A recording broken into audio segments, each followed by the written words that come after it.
Bismillahirrahmanirrahim. Assalamualaikum warahmatullahi wabarakatuh. Alhamdulillah.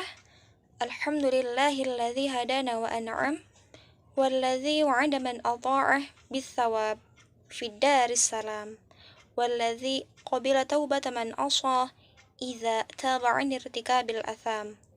Qala Allah ta'ala wa tazawwad fa inna khaira zadit taqwa. Amma ba'du.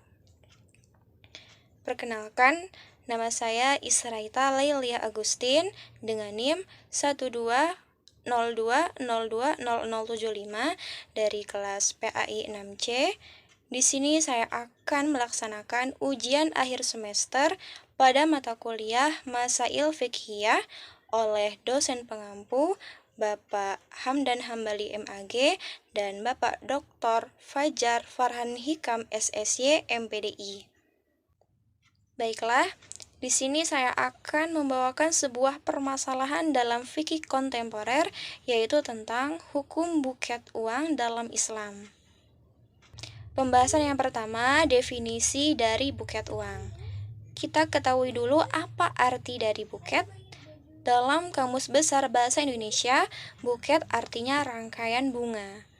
Buket itu kan sudah ada sejak lama dan isinya itu adalah bunga, dihiasi oleh lembaran-lembaran kertas, isinya ada bunga-bunga, bisa warna-warni, bagaimana sesuai selera masing-masing. Nah, tetapi seiring berkembangnya zaman, orang-orang ini menginovasinya, salah satunya dengan diisinya oleh uang. Bisa kita lihat ya, sekarang yang lagi tren yaitu buket uang. Nah, biasanya buket itu diberikan pada event tertentu, seperti untuk memberikan ada yang lamaran, atau juga seminar proposal, wisuda, dan acara event-event yang lainnya. Yang menjadi pertanyaannya atau permasalahannya adalah buket uang itu kan berisi uang. Di Indonesia ini alat tukar uangnya itu adalah berbentuk uang kertas, rupiah. Nah, berarti kita itu bukan membeli suatu barang, tetapi uang dengan uang. Nah, bagaimana secara hukum Islam dalam permasalahan fikih kontemporer ini? Nah, di sini saya akan kepada contohnya dulu ya. Permisalannya dulu, ada buket uang, yang mana buket uang itu berisi 100 ribunya ada 10 lembar, berarti 1 juta. Kemudian oleh penjual buket ini, buket uangnya dijual seharga 1.200.000. Nah, diklaimnya bahwa yang 200 ribunya itu adalah sebagai upah ya, sebagai jasa pembuatan buket dan juga benda-benda yang ada di rangkaian buket tersebut.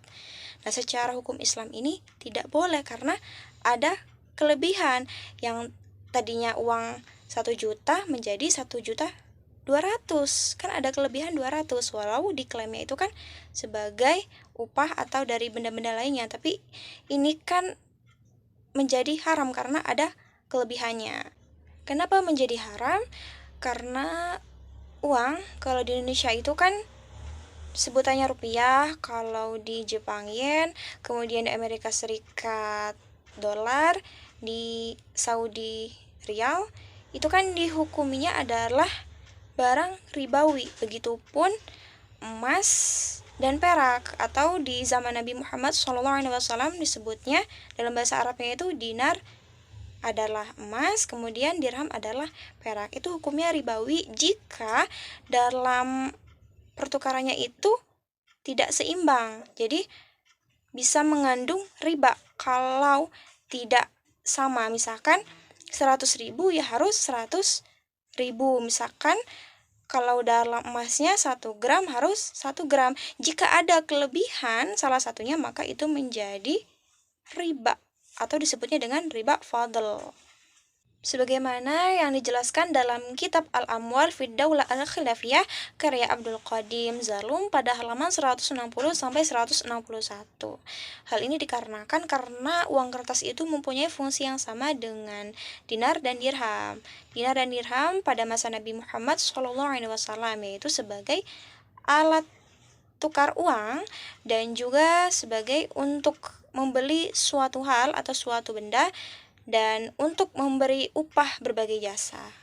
Dalil tentang haramnya tambahan pertukaran mata uang sejenis yaitu dari Abu Sa'id Al-Khudri radhiyallahu an bahwa Rasulullah shallallahu alaihi wasallam bersabda, "La tabi'u dzahaba bil-dzahabi illa mithlan bimithlin, wa la tushifu ba'daha 'ala ba'din, wa la tabi'ul wariqa bil-wariqi illa mithlan bimithlin." ولا تشف بعضها على بعض ولا تبيع منها غائبا بناجز. Yang artinya, janganlah kalian berjual beli emas dengan emas kecuali sama beratnya, dan jangan kalian lebihkan yang satu atas yang lainnya, dan jangan kalian berjual beli perak dengan perak kecuali sama beratnya, dan jangan kalian lebihkan yang satu dengan yang lainnya. Dan janganlah kalian berjual beli sesuatu, emas atau perak, yang hadir atau yang ada di majelis akad dengan yang tidak hadir, yang tidak ada di majelis akad. Hadis riwayat Bukhari nomor 2031. Dari hadis tersebut, hukumnya menjadi haram jika buket uang isi uangnya itu dari penjual. Sebagaimana dalam kitab Al-Nizam Al-Iqtisadi fi Al-Islam karya Imam Taqiyuddin An-Nabhani pada halaman 258, jelas dalam hadis tersebut bahwa pertukaran uang yang sejenis itu, emas ditukar dengan emas, perak ditukar dengan perak, itu harus sama, yaitu kalau emas sama beratnya dan perak ditukar sama beratnya. Jika uang kertas maka harus sama nilainya. Jika ada tambahan atau dalam bahasa Arabnya disebut at-tafadhul, maka tambahan itu jelas menjadi haram atau disebut dengan riba fadl. Nah, berarti sudah jelas ya hukumnya haram jika buket uang isi uangnya itu dari penjual karena bisa terjadinya riba fadl. Ada solusinya, yaitu ada beberapa alternatif agar buket uang ini menjadi halal secara syariah, yaitu ada 3 cara. Yang pertama, buket uang itu diisinya oleh pembeli. Nah, ketika seorang pembeli ini ingin dibuatkan buket uang, maka seorang pembeli itu menyerahkan isi buket uangnya. Nanti pembelinya itu membayar jasa atau upah dari pembuatan buket tersebut.